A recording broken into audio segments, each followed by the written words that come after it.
श्रीमद् भगवत गीता के पास आपके हर प्रश्न का उत्तर है। चाहे आपकी कोई भी परेशानी हो, कोई भी इच्छा हो, श्रीमद् भगवत गीता आपके हर प्रश्न का उत्तर देती है, आपकी हर समस्या का हल देती है। चाहे वह परेशानी आपके मन की हो या धन की हो या आपके शरीर की हो या आपके रिश्तों की हो, आपको अपनी हर समस्या का उत्तर श्रीमद् भगवत गीता में जरूर मिलेगा। आज हम उसी श्रीमद् भगवत गीता के ऐसे 11 अनमोल उपदेश आपको बताएंगे जो आपकी पूरी जिंदगी बदल देंगे। बस आप इन बातों को वीडियो के अंत तक ध्यान से सुनिए। जो भी व्यक्ति इस वीडियो को अंत तक सुनेगा, उसे अपनी जिंदगी, उसे अपनी हर परेशानी का हल अवश्य मिलेगा। उसे अपनी जिंदगी में जो कुछ भी करना है वह उसे जरूर मिलेगा। श्रीमद् भगवत गीता का सबसे पहला उपदेश यह है कि कोई अगर आपका अपना है या कोई आपसे बड़ा है तो उसका अपने प्रति गलत व्यवहार कभी भी सहन नहीं करना चाहिए। यह गीता का उपदेश हमारी जिंदगी से भी जुड़ा है। हम भी अपने मन की अधिकतर तकलीफों को यह सोचकर जिंदगी भर सहते रहते हैं कि यह तो मेरा अपना है, यह तो मेरा बड़ा है, इसको हम कैसे कुछ कर सकते हैं। हम अगर नहीं सहेंगे, कुछ कह देंगे तो हमारे रिश्ते ही खराब हो जाएंगे, हमारे रिश्ते ही समाप्त हो जाएंगे। पर सोचने की बात यह है कि उस व्यक्ति को आप अपना कैसे मान सकते हैं जो आपकी तकलीफों की वजह से आपका तो वह होता है जो हमारी तकलीफों को दूर कर दे। तो गीता का यह उपदेश है कि किसी को भी अपना फायदा मत उठाने दो, किसी को भी खुद पर जुल्म मत करने दो, क्योंकि आप जितना सही सह लोगे आपको उतना सहने के लिए और मजबूर करेंगे। गीता का पहला अध्याय जिसका नाम अर्जुन विषाद योग है और दूसरा अध्याय जिसका नाम सांख्य योग है, उसके आरंभ में अर्जुन ने श्री कृष्ण के आगे अपना दुख प्रकट किया कि हे केशव, मैं कौरवों से कैसे युद्ध कर सकता हूँ? यह सब तो मेरे अपने ही है। मैं कैसे भीष्म पितामह और द्रोणाचार्य से युद्ध करूँगा, क्योंकि वो दोनों मेरे पूजनीय हैं। इसलिए इन गुरुजनों को मारने से तो अच्छा है मैं भिक्षा के अन्न को खाकर अपने जीवन का गुजारा करूं। और जिन कौरवों से मैं युद्ध करने जा रहा हूं, वह सब धृतराष्ट्र के पुत्र मेरे भाई ही हैं, मेरे अपने ही हैं। इन सब को मारने से अच्छा है कि मैं सन्यासी बन जाऊं। तो श्री कृष्ण ने अर्जुन से कहा कि यहाँ कौन अपना है और कौन पराया है। जो अधर्म करता है उसके साथ युद्ध करना तुझे मोक्ष और मुक्ति देगा। तू अपने इस मन के मोह को त्याग दे, नहीं तो सारा जग तेरी निंदा ही करेगा, तुझे डरपोक कहेगा। बात अपने पराये की नहीं है, धर्म और अधर्म की है, बात सही और गलत की है। अगर तू गलत को सहेगा, उसका अंत नहीं करेगा, तो गलत करने वाले को और बल मिलेगा, वो और भी गलत करेगा। इसलिए मन के मोह को त्याग करके तो युद्ध कर। महाभारत की एक और कहानी भी है। जब अर्जुन के पुत्र अभिमन्यु की युद्ध में मृत्यु हो जाती है, तब अर्जुन बहुत दुखी होता है, रोने लगता है। वह श्री कृष्ण से कहने लगा कि मेरा पुत्र अभिमन्यु मर गया है, यह दुख बिल्कुल भी सहन नहीं कर सकता, मैं भी अपने आप को समाप्त कर लूंगा। फिर भगवान श्री कृष्ण उसे आत्माओं के लोक में लेकर, जहाँ अभिमन्यु आनंद से बैठा हुआ था, क्योंकि उसने क्षत्रिय चित्त व्यवहार किया था, इसलिए उसे उत्तम पद की प्राप्ति हुई। जब अर्जुन अभिमन्यु के पास रोते रोते पहुंचा, अपने पुत्र को देखकर अर्जुन बहुत प्रसन्न हुआ। उसे गले से लगाकर कहने लगा कि हे पुत्र, तेरे बिना तो मैं जी ही नहीं सकता, मैंने तो अपने जीवन की आशा का ही त्याग कर दिया है। तो अभिमन्यु कहने लगा कि आप कौन है? अर्जुन बोला, मैं तेरा पिता हूँ, तू मेरा पुत्र है। अभिमन्यु कहने लगा कि कौन पिता कौन पुत्र, मेरे हजारों जन्म हुए हैं, किसी जन्म में आप मेरे पिता बनते हैं और किसी जन्म में मैं आपका पिता बनता हूँ। आत्मा का ना कोई माता होता है और ना ही कोई पिता होता है। जब अर्जुन ने देखा कि मेरा पुत्र मुझे पहचान भी नहीं पा रहा है, तो उसका सारा मोह खत्म हो गया।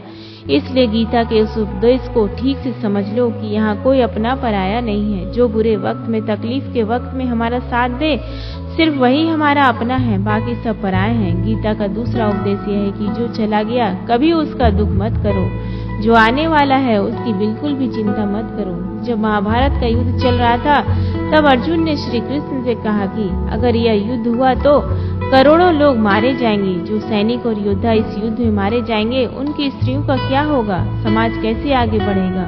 और भी बहुत सी बातें अर्जुन ने विस्तार से कही। तो भगवान श्री कृष्ण ने कहा, अर्जुन तू बड़ी बड़ी ज्ञानियों जैसी बातें करता है, लेकिन जो सच में ज्ञानी होता है वो लोग मर चुके हैं, जा चुके हैं या एक दिन जाने वाले होते हैं। उनकी चिंता नहीं करता है, उनका दुख नहीं करता। तेरे हाथ में कुछ भी नहीं है, तू चाहकर भी कुछ कंट्रोल नहीं कर सकता। जीवन और मरण यह तो प्रकृति की नियति है।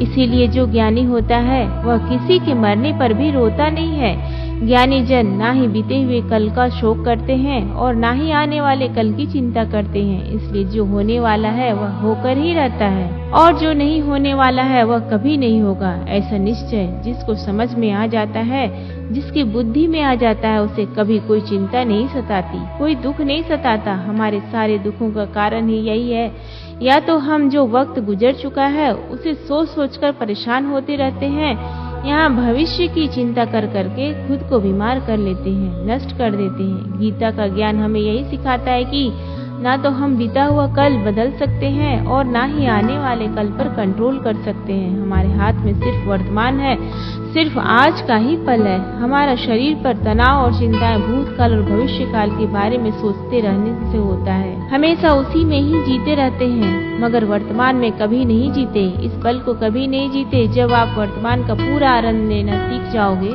तभी आपकी जिंदगी में तनाव कम होगा, चिंताएं खत्म होगी। वर्तमान में जीना एक बहुत बड़ी उपलब्धि है। हमारे हाथ में भी सिर्फ आज का ही पल है। हमें जो भी करना है आज ही करना है। कभी भी यह सोचकर समय को नष्ट नहीं करना चाहिए कि अभी मेरे पास बहुत समय बचा है। एक गुरुजी ने अपने एक शिष्य के पास पारस का पत्थर दिया। उनका वह शिष्य बहुत आलसी था, हर काम को कल पे टाल देता था। तो गुरुजी ने उसे कहा कि मैं तुझे यह पारस का पत्थर दे रहा हूँ। इस पारस पत्थर से जब तू लोहे को स्पर्श कराएगा तो वह लोहा स्वर्ण बन जाएगा, सोना बन जाएगा। और यह पारस पत्थर मैं तुझे 1 महीने के लिए दे रहा हूँ। जब 1 महीना समाप्त हो जाएगा मैं तुझसे यह पत्थर वापस ले लूंगा। तब तक तू इस पत्थर को अपने पास ही रख। गुरुजी का वह शिष्य बाजार में लोहा खरीदने के लिए गया। जब बाजार में वह लोहा खरीदने पहुंचा तो उसे लोहे का रेट बहुत महंगा लगा। उसने कहा, थोड़ी दिन तक रुक लेता हूँ, जब लोहे का रेट कम हो जाएगा। पर उसकी बुद्धि में यह बिल्कुल नहीं आया कि इस लोहे को मैं सोना बनाकर बहुत अधिक धन कमा सकता हूँ। लेकिन उसके मन की सुस्ती, उसके मन का आलस्य, उसकी वजह से उसने उस काम को कल पे टाल दिया। ऐसा ही करते करते पूरा महीना समाप्त हो गया। फिर गुरुजी उस शिष्य के पास आए और बताया, पूछा, तुमने कितना सोना बनाया? शिष्य बोला कि मैंने तो अभी तक सोना बनाना शुरू भी नहीं किया। तो गुरुजी ने कहा, मुझे मेरा वह पारस पत्थर वापस चाहिए। शिष्य बोला कि नहीं, मुझे थोड़ा और वक्त दीजिए, मैं थोड़ा सोना बनाना चाहता हूँ। गुरुजी ने कहा, ये पारस पत्थर पूरा 1 महीना तेरे पास था पर तू कुछ नहीं कर पाया, लेकिन अब समय समाप्त हो चुका है। ऐसे ही यह हमारा जीवन है, हमारी जिंदगी है और यह समय ही पारस पत्थर है। हम समय के एक एक पल से अपने जीवन को सोना बना सकते हैं, लेकिन हमें यह लगता है कि हमारे पास बहुत समय बचा है। चाहे एक दिन जिंदगी को जी लेंगे, एक दिन जिंदगी में खुश हो जाएंगे, लेकिन वह दिन कभी नहीं आता। हम जिंदगी भर भागते रहते हैं, चिंता करते रहते हैं, दुखी होते रहते हैं, लेकिन जिंदगी को जीना, खुश रहना हम भूल जाते हैं। इसलिए गीता का ज्ञान हमें यह सिखाता है कि आप आज में जीना सीखो, इस पल में जीना सीखो। गीता का तीसरा उपदेश यह है कि मौत से डरना बिल्कुल व्यर्थ है। श्री कृष्ण ने गीता में कहा, यह संसार मृत्यु लोक है। जिसका भी जन्म हुआ है वह एक दिन जरूर मर जाएगा। जिसका आरंभ हुआ है उसका अंत अवश्य होगा। हम इसे रोक नहीं सकते। जैसे हम रोज कपड़े बदलते हैं वैसे ही हमारी आत्मा नया शरीर धारण करती है। मृत्यु सिर्फ इस जीवन का एक नया आरंभ है, इस जीवन का अंत नहीं है। आत्मा कभी नहीं मर सकती और ना ही उसे कोई मार सकता है, लेकिन मौत का डर मनुष्य को सबसे ज्यादा लगा रहता है। मौत का दुख भी इंसान को सबसे ज्यादा होता है। एक पेड़ में 2 पक्षियों का जोड़ा रहता था। उन दोनों को एक दूसरे से बहुत प्रेम था। उन्होंने साथ जीने मरने की कस्में खाई थी। एक दिन वहाँ एक शिकारी आया। उसने एक तीर चलाकर वहाँ पेड़ पर बैठे मादा पक्षी को मार दिया। तो वो अकेला नर पक्षी रोने लगा कि मैं तुम्हारे बिना कैसे जी पाऊंगा। तुम्हारी जगह मेरी मृत्यु आ जाती, मेरा जीवन तुमको मिल जाता। वो रो रो के बहुत विलाप करने लगा। इतने में ही उस शिकारी ने दूसरा तीर चलाया और उस नर पक्षी को भी मार दिया। वास्तविकता यह है कि यह कहानी हमारी ही है। हम भी रोते रहते हैं जब कोई मरता है, लेकिन हमें यह नहीं पता कि एक न एक दिन हमारा भी जीवन समाप्त हो जाएगा। हम भी उसी मृत्यु के पेड़ पर ही बैठे हैं, लेकिन शरीर का मिटना हमारा अंत नहीं है।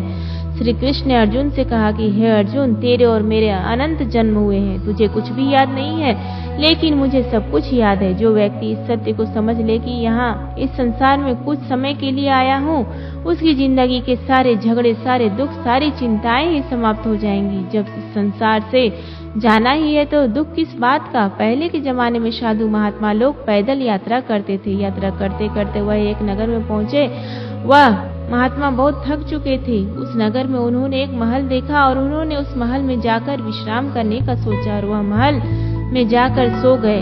जब वह उस महल में वहां का राजा पहुंचा तो उसने अपने पलंग पर उस महात्मा को सोता देखकर बहुत हैरान हो गया। राजा उस महात्मा से पूछने लगा कि तुम मेरे महल में कैसे घुस आए और मेरे बिस्तर पर सो रहे हो। महात्मा कहने लगा, यह तुम्हारा महल है, मुझे तो लगा यह धर्मशाला है। तो राजा ने कहा, आपको मेरा महल धर्मशाला कैसे लगा? तो महात्मा ने राजा से प्रश्न किया कि तुमसे पहले इस महल में कौन रहता था? तो वह राजा बोला कि मुझसे पहले मेरे पिता यहाँ पर रहते थे, उससे पहले मेरे दादाजी यहाँ पर रहते थे।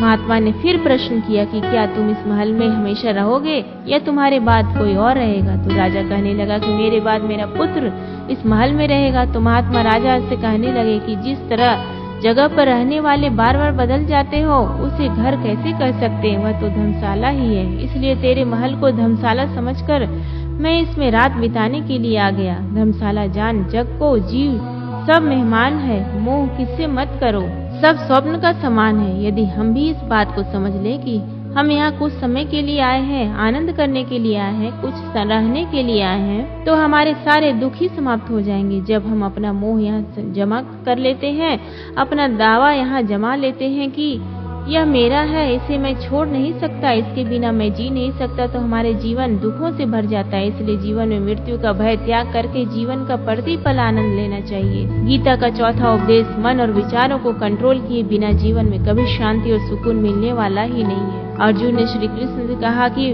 मेरा मन सही गलत सब कुछ जानता है, फिर भी मेरे विचार और मेरा मन मुझसे कंट्रोल नहीं होता। जो करना चाहता हूँ वह कर नहीं पाता हूँ, जो नहीं करना चाहता हूँ वह मेरे मन मुझसे जबरदस्ती करवाता है, इसलिए मैं बेचैन हो गया हूँ, मुझे शांति नहीं है। श्री कृष्ण ने अर्जुन से कहा, उसके लिए तुझे अपने मन और विचारों से डिटैच होना पड़ेगा। अपने मन और विचारों को सही दिशा में ले जाने की प्रैक्टिस करनी होगी, अभ्यास करना होगा, और यह एक दिन का काम नहीं है। जब तक तू अपने मन और विचारों की गुलामी का त्याग नहीं करता, तब तक तुझे जीवन में कभी शांति नहीं मिलेगी। एक राजा था, वह बहुत बेचैन और परेशान रहता था। एक दिन वह अपने गुरुजी के पास गया, उनसे कहने लगा कि मेरा मन बहुत बेचैन है, बहुत परेशान हूँ, मैंने पूरे संसार को जीत लिया, सब कुछ है मेरे पास, पर मैं खुश नहीं हूँ, मेरे मन में सुकून नहीं है, शांति नहीं है। तो गुरुजी ने राजा से कहा कि तुम्हारे नगर में अगर कोई ऐसा व्यक्ति है जिसने सुकून को प्राप्त कर लिया हो, शांति को प्राप्त कर लिया हो, तुम उसका एक बार कुर्ता पहन लो तो तुम्हारे जीवन में भी शांति आ जाएगी। राजा बहुत प्रसन्न हो गया कि यह तो बहुत आसान काम है। वह अपने राजमहल में गया और राजसभा में वह सबसे पहले कहने लगा कि आप लोगों में से जो भी शांत हो चुका हो, जिसे सुकून मिल गया हो, वह अपना कुर्ता मुझे दे दे, वो बदले में जितना भी धन मांगेगा मैं उसे दे दूंगा। सब लोग एक दूसरे का मुंह देखने लगे। पैसे का लालच आया, लेकिन सबको एक दूसरे की सच्चाई पता थी, क्योंकि किसी की जिंदगी में भी शांति और सुकून नहीं था। सब अपना सर झुकाकर वहां पर खड़े हो गए। फिर उस राजा ने पूरे नगर में ढिंढोरा बंटवा दिया कि जिसे भी शांति प्राप्त हो चुकी हो, सुकून प्राप्त हो चुका, वो मेरे पास आकर अपना कुर्ता दे दे, वो जितना कहेगा उसे उतना ही धन दिया जाएगा। लेकिन एक भी व्यक्ति ऐसा नहीं मिला जिसे शांति प्राप्त हो चुका। वास्तविकता में जब कोई मरता है तब हम कहते हैं कि वो फला व्यक्ति आज शांत हो गया। कभी किसी जिंदा इंसान के लिए नहीं सुना कि एक जीता जागता इंसान शांत हो गया है। राजा के सैनिक पूरे शहर में ढूंढते रहे, फिर उन्हें पेड़ के नीचे एक महात्मा तपस्या करता दिखा, जिसके चेहरे पर एक शांति थी, सुकून था। वो सैनिक उस महात्मा के पास आकर पूछने लगे कि क्या आपके शांति प्राप्त कर ली है, सुकून प्राप्त कर लिया है? महात्मा ने कहा, मैं पूरी तरह से शांत हूँ। तो सैनिक उसे राजा के पास ले आए।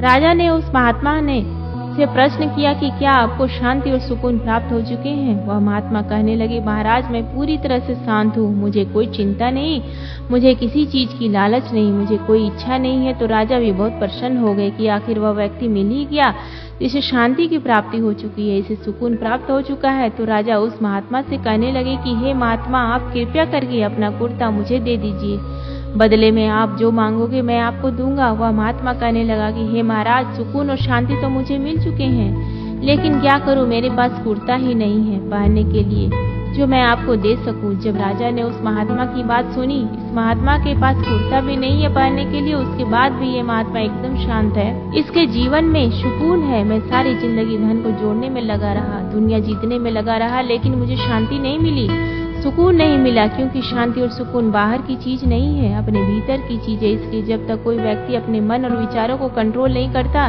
तब तक उसके जीवन में सुकून और शांति नहीं आती। और गीता का यह उपदेश हमें यह सिखाता है कि जीवन में शांति चाहिए तो मन को शांत करना सीखो। गीता का 5वां उपदेश यह है कि वासना, क्रोध और लालच सर्वनाश का कारण है, नरक का द्वार है। जिस भी मनुष्य में ये 3 अवगुण होते हैं, वो हमेशा दूसरों को दुख पहुंचाकर अपने ही सुख और स्वार्थ की पूर्ति करता है। किसी भी चीज की ओर से और ज्यादा वासना करना और क्रोधी स्वभाव होना और मन में लालच होना उसके जीवन में सुख को समाप्त कर देते हैं, उसके सारे रिश्तों में जहर भर देते हैं। इन्हें नरक का द्वार इसलिए कहा जाता है क्योंकि जिस इंसान में अत्यधिक क्रोध है, लालच है, वासना है, उसका पूरा जीवन जहर से भरा रहता है। उसको मरने के बाद नहीं, जीते जी यहीं पर नरक का दर्शन होता है। गीता का 6वां उपदेश यह है कि सब भगवान एक ही है, कोई छोटा बड़ा नहीं है, सब एक परम ब्रह्म परमात्मा के अलग अलग रूप है और नाम है। श्री कृष्ण ने गीता के 10वें अध्याय विभूति योग में बताया है कि जितने भी जगत के देवी देवता है वो सब मेरी ही विभूति है। मैं ही शिव हूँ, मैं ही इंद्र हूँ, मैं ही यक्ष राज कुबेर हूँ,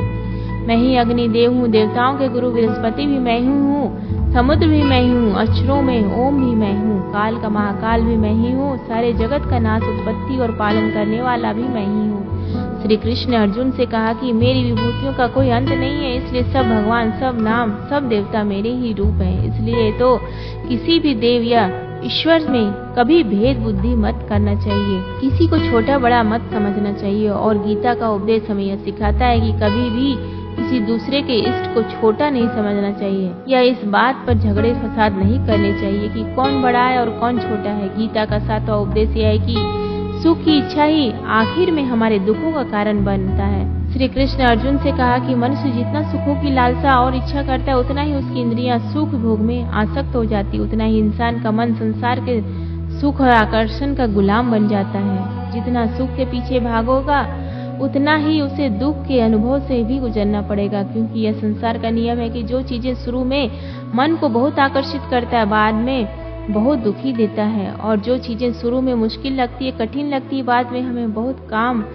आती है। गीता का 8वां उपदेश यह है कि जो भी मनुष्य दुनिया के सारे सहारे छोड़कर सिर्फ भगवान को ही अपना सहारा मान लेता है, उसकी हर जरूरत वह ईश्वर पूरा करता है, उसकी हर प्रकार से रक्षा वे परमात्मा ही करते हैं। जो भी व्यक्ति मुझे ही अपना सहारा मानता है, उसका योगक्षेम में वहन करता हूँ हम, अर्थात जो चीज नहीं मिली है उसकी प्राप्ति करना, उसका नाम योग है। जो चीज जीवन में मिली हुई है उसकी रक्षा करना, उसका नाम क्षेम है। तो श्री कृष्ण कहते हैं जो मुझ पर डिपेंड हो जाते हैं, उनको जो चाहिए मैं जरूर देता हूँ और उनकी हर प्रकार से मैं रक्षा करता हूँ। गीता का 9वां उपदेश यह है कि इस संसार में हमारा कुछ भी नहीं है। गीता सार में आपने कई बार सुना होगा कि तुम्हारा क्या है, क्या गया है जो तुम रोते हो, तुम क्या लाए थे जो तुमने खो दिया, तुमने क्या पैदा किया जो नष्ट हो गया, तुमने जो लिया यहीं से लिया, जो कुछ भी दिया यहीं पर दिया, जो आज तुम्हारा है कल किसी और का होगा, क्योंकि परिवर्तन इस संसार का नियम है। कल तक जिसके बिना आप जी नहीं सकते थे, आज उनसे कोई रिश्ता ही नहीं है, बातचीत तक नहीं है। कहाँ गए वह जीवन भर के सारे रिश्ते,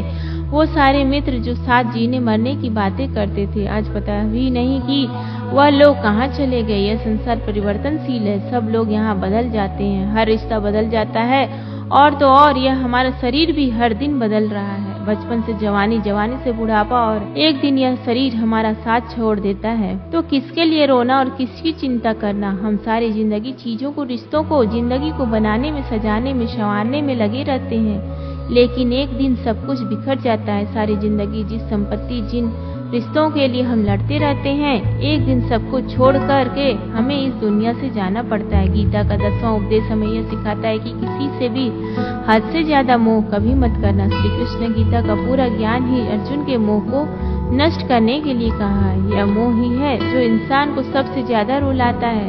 वह इतना बलवान है कि शेर जैसे इंसान को भी गीदड़ बना देता है। जो अर्जुन युद्ध में देवताओं से भी जीत गया, पर अपने रिश्तेदारों को युद्ध में देखकर उसका हाथ कांपने लगा। वह बोला, हे केशव, मेरे हाथ में धनुष पकड़ने की ताकत भी नहीं बची, मेरे हाथ कांप रहे, मैं युद्ध नहीं कर पाऊंगा। ये मोह इतना पेनफुल होता है जिसकी पीड़ा न सह पाने के कारण कई लोग अपनी जिंदगी खत्म कर देते हैं, आत्महत्या तक कर लेते हैं कि उस व्यक्ति के बिना हम जी नहीं पाएंगे। किसी से भी हद से ज्यादा मोह करोगे तो जीवन भर पीड़ा का ही सामना करना पड़ेगा। जो व्यक्ति अपने मोह से बाहर नहीं आता, उसका सब कुछ उससे छिन जाता है, उसकी सारी खुशी खत्म हो जाती है। इसलिए गीता का ज्ञान बार बार यही सिखाता है कि अपने मन के मोह को त्याग करके आप बलवान बनो, बुद्धिमान बनो, सत्य के दर्शन करो कि वास्तविकता क्या है।